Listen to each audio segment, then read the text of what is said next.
Welcome to tonight's Charlotte Center Forum on Re-Humanizing Our World. We appreciate you taking time to be with us. My name is Lillian Parker, and I help support marketing, communications, and programming efforts with the center. And as you may know, but I do think we have some new faces in the room tonight, our focus is predominantly on the humanities and civic imagination. Why? The humanities help us make sense of our lives. They ask questions about what is good, how should we live, and what's the right thing to do.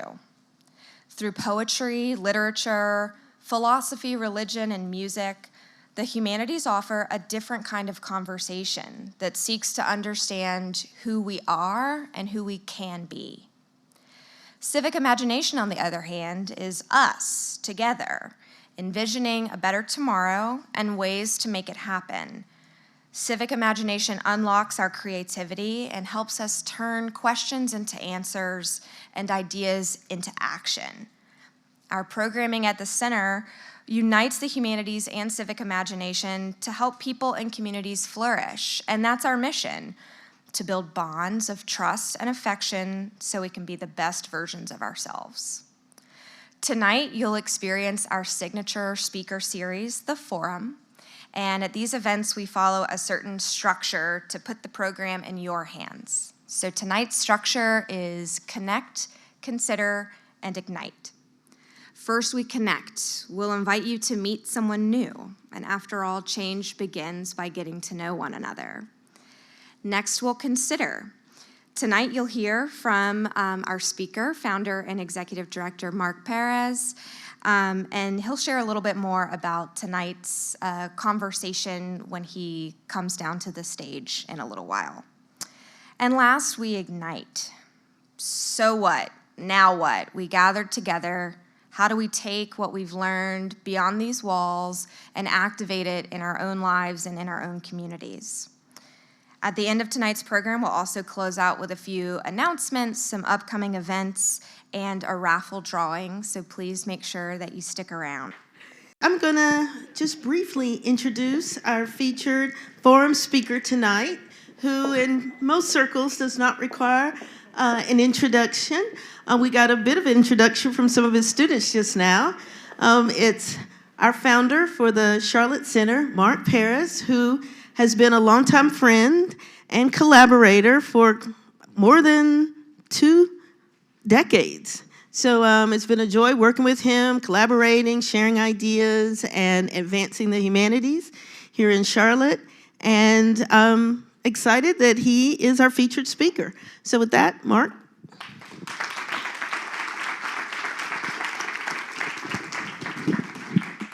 All right, thanks everyone for coming out. Thank you, Valeda. Some of my favorite people in the world are here tonight, and it's really special for me that you guys are here, and so thank you. I also want to thank Bob Dylan for performing for us tonight. I always wanted to share the stage with Bob, so we get to check that box off. So I'm mindful that this is the holiday season, that we want to feel good about life, be with our friends and family, and renew ourselves for the year. It's really in the spirit of renewal that I want to talk about rehumanizing our world. We're living in a challenging moment. If we are paying attention, and I know all of you are, we're living in a divisive and mean-spirited time. Just turn on the news and we can see it. And it raises questions. It raises questions, what exactly is happening, why is it happening, and what can we do about it? Think of this talk as seeking to bring light to some dark times. Now, this is not a TED Talk. This is more of a old school presentation, so I'm glad that hopefully all of you will follow along. So I want to start with a few things about me that I want you to know about me because it frames and informs what I'm going to share with you. I grew up with a family of immigrants from Brazil. My father was a Jewish intellectual. My mother was a very sentimental Catholic. My father read Hebrew and could recite the entire history of the Roman Empire and the Jewish diaspora. My mother lit candles in front of statues of the Virgin Mary and prayed for us every night. Those influences, whatever you think of them, are very much part of me. I grew up in the late 1970s in Miami. I was a tall, skinny, awkward teenager with a mop top of unruly hair, acne, and braces. My classmates drove Firebirds and Camaros and joined the wrestling team and played football. I drove a tiny, beat-up Chevy Chevette, bagged groceries at Winn-Dixie, and naturally watched Star Trek. My high school graduation photo is straight from a horror movie. Do not look it up. Things got much better in college. In the 1980s, my braces came off, I combed my hair, my skin cleared, and I fully embraced life on campus. I studied history and philosophy of religion. History immerses you in cultures and civilizations different from your own and teaches you that everyone is a shaper of events. The motto at my college was, "Life is for service," and I took that seriously. I joined and led organizations that encouraged civic participation. I wanted to be good and to do good. I went to law school, which I thoroughly enjoyed. I became a lawyer, which I didn't enjoy at all.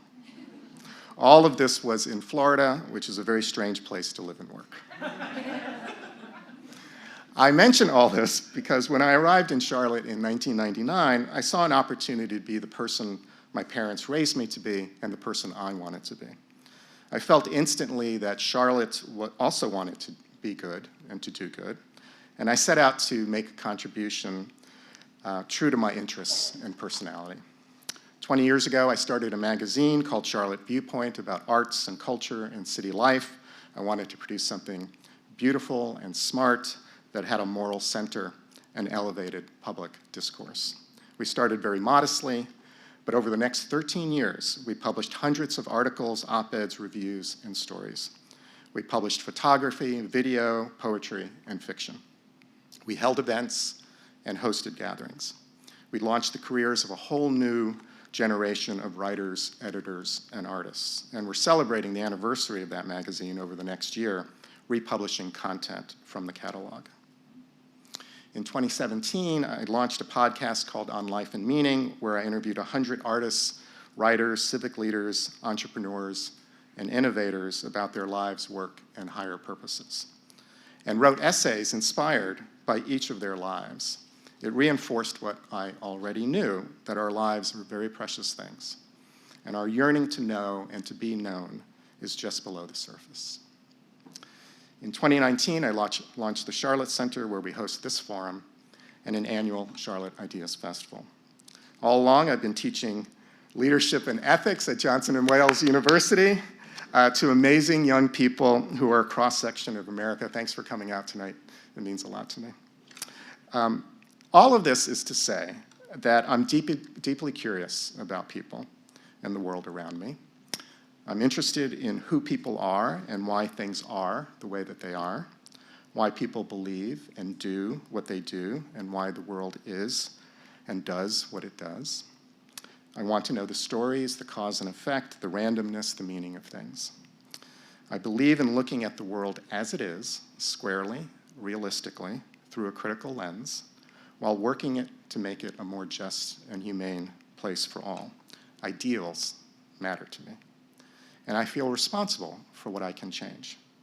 And I know all of you share similar interests, or you wouldn't be here. As the saying goes, we can't choose the times we are in, but we can choose what to do with our time. So, what is the state of play of the times we are in? Every moment in history is fraught with events. The world is always on edge. But the mood right now is not good. Depression is up, anxiety is up, loneliness is up, despondency is up, suicide is up.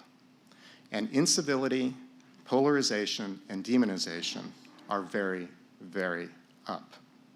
By every statistical measure, we are living in a society that is becoming sadder and meaner. Now, you might say, as Steven Pinker, professor of psychology at Harvard, famously asserted in his book, The Better Angels of Our Nature, that there is less violence and crime and war today than in any period in human history. That objectively, we have more safety, longevity, wealth, security, and material comforts than ever. And that may be true, but we are caught up in a 24/7 media cycle that has us feeling worse than ever. The response to Professor Pinkner is that regardless of the historical facts, regardless of whether our feelings are justified by comparative data, our despair and aggressiveness is real. And the negative impacts on our mental health and civic life are sobering. We can say that since the turn of the 21st century, since 9/11 in our own country, since really the 2016 election, there is an increasing brutality in the air that goes directly to how we see and hear each other. We see it in how we scream at and insult each other in public. We see it in the trolling and cruelty on social media. We see it in the rising tide of hate speech and hate crimes, and in the desire to silence and even eliminate people we deem a threat to our way of life. What is going on? The answer goes directly to the psychology of dehumanization. So what is dehumanization? Well, here is a definition. Dehumanization is a psychological process whereby individuals or groups are denied their humanity through various means, often resulting in them being perceived as impersonal objects or less than human. It typically involves stripping away the subject's individuality, complexity, and dignity, often by means of derogatory language, imagery, and discourse. To understand it a bit more fully, I want to draw your attention to different types of dehumanization. These are distinctions raised by David Smith, a professor of philosophy at the University of New England, in a recently published book called Less Than Human, a book recommended to me by my friend Artemis Elias, who suggested it after she became aware of my presentation. So one type of dehumanization, the one that we're most familiar with, is when we don't recognize other people as individuals. We see them as something else, as part of the mass, as numbers, as statistics, as cogs in a bureaucratic machine. There is a facelessness to this type of dehumanization. Think of a mass of factory workers or victims of crime or people who are unhoused on the streets of our city. We see people as fungible, interchangeable, as lacking any unique qualities. When people are faceless, we are more likely to make sweeping generalizations about them and simply not respond with much care or concern. Another type of dehumanization is objectification. Here we mean the commodification of people and seeing them only as parts. Smith notes how feminist philosopher Andrea Dworkin defines it. Objectification occurs when a human being through social means is made less human, turned into a thing or commodity, bought and sold. When objectification occurs, a person is depersonalized so that no individuality is available to them. Objectification is an injury right at the heart of discrimination. Those who can be used as if they are not fully human are no longer fully human in social terms. Their humanity is hurt by being diminished. We see this in pornography. Smith notes we also see it in healthcare, when providers see patients as interchangeable flesh and blood machines paying a bill in need of repair. A third type of dehumanization is derogatory attitudes we have about groups of people who don't share qualities we admire in ourselves. Think of left-wing coastal elites who see undereducated blue-collar right-wing voters as deplorable. Think of evangelical Christians who see atheists and agnostics as lost or condemned to hell, or atheists and agnostics who see evangelical Christians as stupid and uneducated. All these forms of dehumanizations is a response to conflicting motives. They allow us to ignore or use or harm a group of people while still within the bounds of social inhibitions. These types of dehumanization show up in many ways: in discrimination and exclusion, in lack of empathy, in propaganda and media portrayals, in deprivation of rights, in cultural and historical narratives, in segregation and isolation. In all these forms of dehumanization, we see the other as inferior, as less than, as less valuable, but critically, perhaps, as still human. And this is an important distinction from yet another form of dehumanization. So why do we do this? Psychologists will tell you there are reasons why we demean and devalue each other. Fear and insecurity. When we feel threatened by another group, we dehumanize them to justify aggression or protective measures. Cultural and historical factors. We are immersed in societal norms rooted in long-standing biases and misconceptions. Power dynamics. We dehumanize others to maintain control or superiority over others. It allows us to legitimize inequality and oppression. Social distance. When we have little contact with people different from us, we don't see what is unique or valuable about them. Propaganda and media influence. We are immersed in media images that reinforce negative stereotypes and reduce empathy. Socialization and education. We learn stories in school that reinforce dominant narratives and impact how we see ourselves and other people. Groupthink and conformity. In group settings, we often conform to the dominant opinion, overriding our own moral considerations. And de-individuation.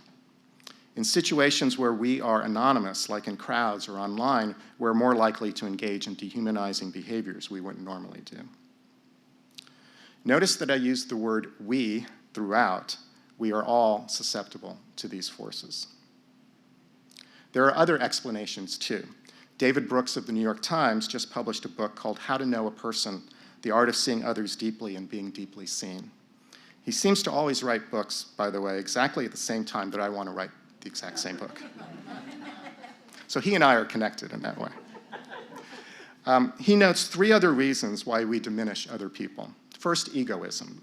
Brooks says the #1 reason why we don't see other people is that we are too self-centered to try. We simply are more interested in ourselves. Second, what Brooks calls the lesser minds problem. We are in our own heads 24/7, but we just know a tiny portion of what other people are thinking. This leads to the perception that we are more complicated and interesting than other people. We are deeper, more interesting, more subtle, more nuanced, and in which case we value ourselves more than other people. Third, essentialism. This is our tendency to generalize about other people and to see groups as having essential or immutable natures. For example, white folks are this way, and black folks are that way, and the English are this way, and the French are that way. This leads us to generalize about the traits of entire groups of people. So my colleague at Johnson & Wales University, Howard Slutsky, professor of psychology, reminded me of 2 other reasons that lead us to demean and devalue each other. One is outgroup homogeneity. This is our tendency to see people who are not in our in-group as less diverse than the in-group to which we belong. We see people in out-groups as all alike or more alike than different. And cognitive dissonance, and I would add confirmation bias, when we are confronted with information contrary to our beliefs, we resist because we perceive our identity and value as being challenged. All of these forms of dehumanization separate us and lead us to suspicion. If you are the one being dehumanized, it leads to despair and resentment and meanness and rage that we see in our day-to-day interactions in our body politic that demagogues exploit, which erupts into social and political violence and people storming the Capitol. But there is another form of dehumanization we need to address, one that is far more overt and dangerous, which is not seeing other groups of people as inferior, but not human at all. There is a long and horrific history of people seeing others as human-like, but not human. It is seeing the other as a creature with attributes of human-like form, with arms and legs and acting in more or less human ways, but nonetheless not human. These subhumans are not worthy of moral consideration. In fact, these subhumans are animals or vermin to be enslaved or exterminated. This kind of dehumanization is ancient. It is a dark and ugly stain of the human condition that is still very much with us. It goes back to the Greeks believing the non-Greeks were unable to reason and think abstractly, making them subhuman, The Greeks, Macedonians, and Romans engaged in massacres of entire populations they considered barbarians. The Mongol Empire killed 40 to 60 million people who they considered subhuman, 11% of the world's population at the time. During the age of colonial competition, Europeans brutally killed millions of indigenous people they encountered. Europeans considered Central, South, and North American indigenous populations no better than dogs. For over 400 years, Europeans enslaved more than 15 million people in Africa, the Caribbean, and in the Americas. People who were at best considered only 3/5 human by Enlightenment thinkers who otherwise argued that all men were created equal. All of these examples are instances of what we now call ethnic cleansing and genocide. Historians make a distinction between the two. Ethnic cleansing is the planned forced removal of a population from a territory. Genocide is the intentional and planned extermination of a population, regardless of territory. In 1948, the United Nations defined genocide as the intent to destroy, in whole or in part, a national, ethnic, racial, or religious group. Ethnic cleansing does not always involve genocide, but genocide always involves ethnic cleansing. The killing of entire human populations is something humans regularly do. So let's put aside the Armenian genocide, in which the Ottoman government exterminated 1.5 million Armenians through mass killings, forced marches, and starvation.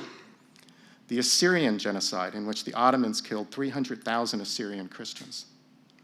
The Ukrainian Holodomor, in which the Soviet Union intentionally starved millions of Ukrainians. Or the Holocaust, in which Nazi Germany sought a final solution to what they called the Jewish question by using industrial methods and advanced management principles to systematically exterminate over 6 million Jews, and Roma and Russians and Poles and the disabled as well. Instead, let's look at genocide in our lifetimes, just in the last 40 years. The killing fields of Cambodia, in which the Khmer Rouge executed 2 million people. The Bosnian genocide, in which the Serbian government massacred and carried out ethnic cleansing of tens of thousands of Croatians and Bosnian Muslims. The Rwandan genocide, in which Hutu extremists killed and then dismembered with hatchets an estimated 800,000 to 1 million Tutsis in 100 days. And the genocide in Darfur, underway right now, as we speak, in Sudan, in which Arab nomadic militias are killing hundreds of thousands of non-Arab African people.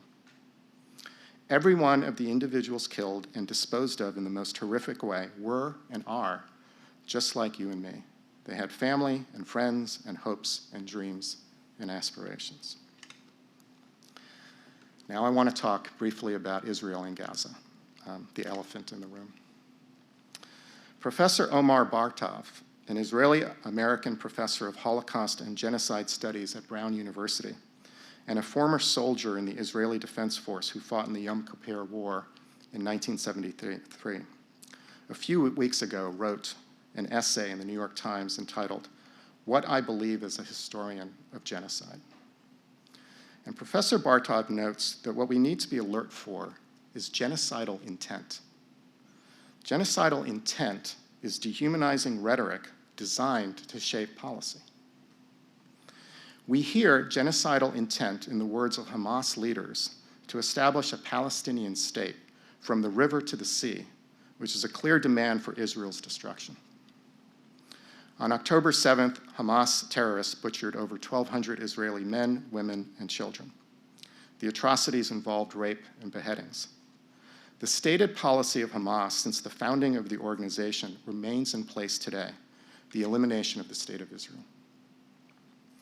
In the days immediately following October 7th, we heard genocidal intent in the words of Yoav Gallant, Israel's defense minister, who said, "We are fighting human animals and we are acting accordingly."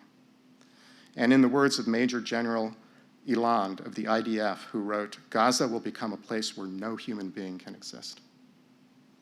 In response to the attack, the IDF has killed over 15,000 Palestinians, destroyed Gaza City, instituted a siege of Gaza, denying food, water, and electricity to tens of thousands of people, leading to mass hunger and starvation, and has forced a migration of nearly 1 million people who are trapped within borders they do not control.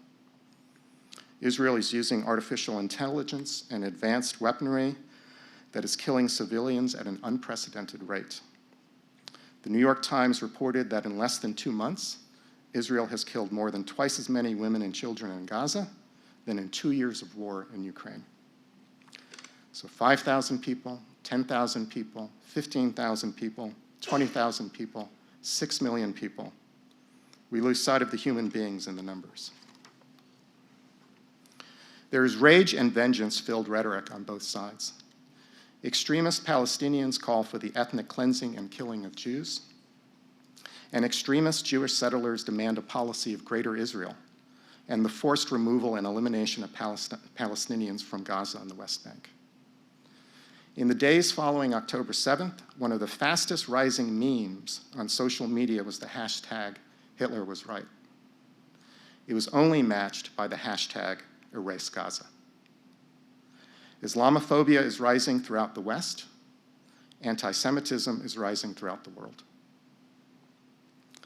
The specter of genocidal intent is in our politics, too. This is what Donald Trump said at a rally in New Hampshire on November 11th. We will root out the communists, Marxists, fascists, and the radical left thugs that live like vermin within the confines of our country. The real threat is not from the radical right, the real threat is from the radical left, and it's growing every day. That's genocidal intent language, and we should see it for what it is. Donald Trump has made it clear in every possible way that he intends to rule as an authoritarian and vengeance-driven regime without constitutional restraint. Genocidal intent does two things at once. It elevates conflict to an existential moral contest of good versus evil, while creating moral exclusion, believing that people on the other side of your worldview are not worthy of moral protection, and in fact are subhuman and must be exterminated. Genocidal intent does not always lead to genocide, but genocide always begins with genocidal intent. All of this still begs the question, why? Why are we like this? It's clear that humans as a species maim and destroy everything that is alive. Plants, animals, the planet, each other. We kill whatever is in front of us, and we enjoy it. Our entertainment is drenched in violence. There are psychoanalytic explanations that we are a species uniquely aware of death, and death in our own extinction haunts us. We have death neuroses. Sigmund Freud spoke of the death instinct, or a drive within us to negate life. Ernest Becker, in his landmark book, The Denial of Death, asserted the fear of death is a primary motivator behind human behavior, influencing our beliefs, actions, and relationships. But just as we are aware of death, we are also uniquely aware of life. We also seek to live. We seek to love and to be loved. We want our lives to have meaning and purpose. We want our lives to have value and be worthy of remembrance. If we have a death instinct, we have a life instinct to connect, to create, to give birth, to express our talents, to live heroically, to create art and culture, and to thrive. These are metaphysical assertions, but what we can say with certainty is that humans are also a species of great kindness, compassion, and joy. If killing has always been with us, caring for each other has also always been with us. So what is a path forward? How do we move ahead? How do we affirm life in ways that counter our destructive instincts? So there is work that we can do on the systems level, on the interpersonal level, and the personal level.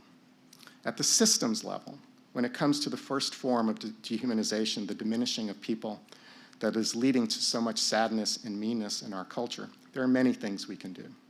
We can support diverse representation where we live, work, and play to counter stereotypes and biases. We can implement and enforce policies that protect against discrimination and promote equity and inclusion to reduce the impacts of historic harms. We can host dialogue and community engagement that brings people from different backgrounds together. We can reduce economic despair that fuels conflict and resentment. We can work to provide for every level of our hierarchy of needs, making sure we are fed and housed and secure. We can build institutions of moral formation. We can encourage more conscious capitalism. This is deep systemic work, and much easier said than done. It is often 2 steps forward and 1 step back. It can take years to see progress, but progress happens when good people put their shoulders to the wheel. And many of you who I know in this room do that work every day, and it's important that we see it, recognize it, and support it. When it comes to the second form of dehumanization, how we contain our genocidal instincts, we can immediately condemn and reject genocidal language when we hear it, regardless of whether it's coming from people with whom we identify.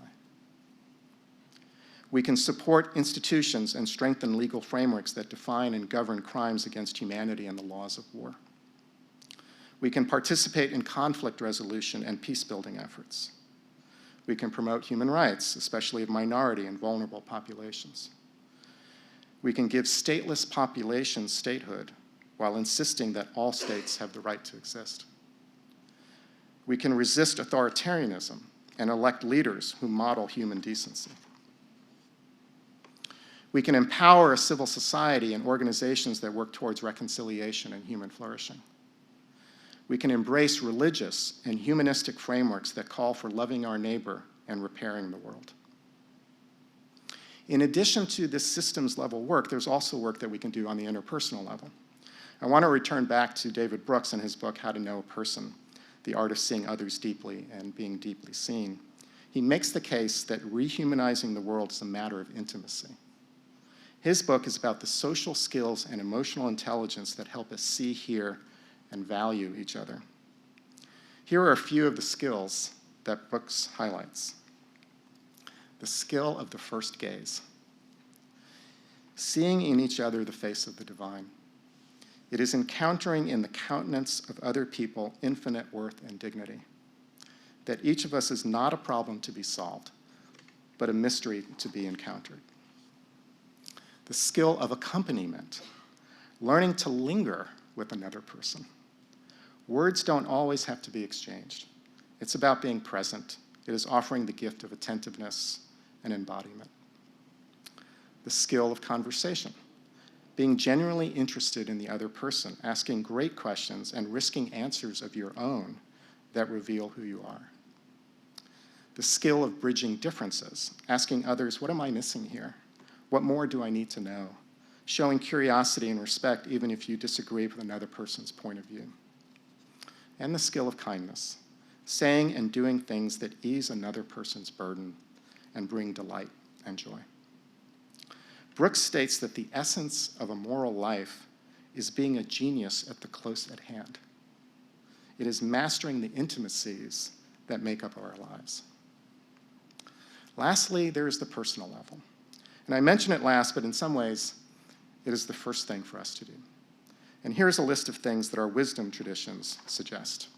Cultivate empathy, practice mindfulness, engage in continuous learning, embrace diversity, nurture relationships, practice gratitude, pursue creative endeavors, reflect and meditate, act with integrity. All of these are a lifelong journey. Can we change our ways? Is there hope for us? Of course there is. I just read that Hamlet is really a story about English society moving away from blood vengeance. The ghost of Hamlet's father calls on Hamlet to avenge his death. Hamlet hesitates. We literally see him struggle with a moral conscience. To continue to kill other people is the question. He would rather kill himself. When Hamlet abandons his moral conscience and fights Laertes, that's when everyone dies on stage. The play is literally about notions of justice being transformed during the Elizabethan age. Which leads me to my close. It's a note that David Brooks makes as well. It's a case for the humanities. That literature, language, poetry, philosophy, history, music, and the arts is the most practical thing to immerse ourselves in, as it teaches us about ourselves and each other. If we don't understand ourselves, our deepest impulses and yearnings, our lives will be miserable. And it's no coincidence that with the decline in the study of the humanities and the rise in studies in a world that is technocratic and transactional, the misery index is skyrocketing. The humanities peel back the layers of our lives, the emotions under the text, the person behind the act. They remind us of what is universal and unique in all of us. When we keep alive what is true and beautiful and good in the here and now, it helps create much better futures. The humanities is us being together, like this, exploring in our art and culture and conversation all the dimensions of the human experience. Thank you.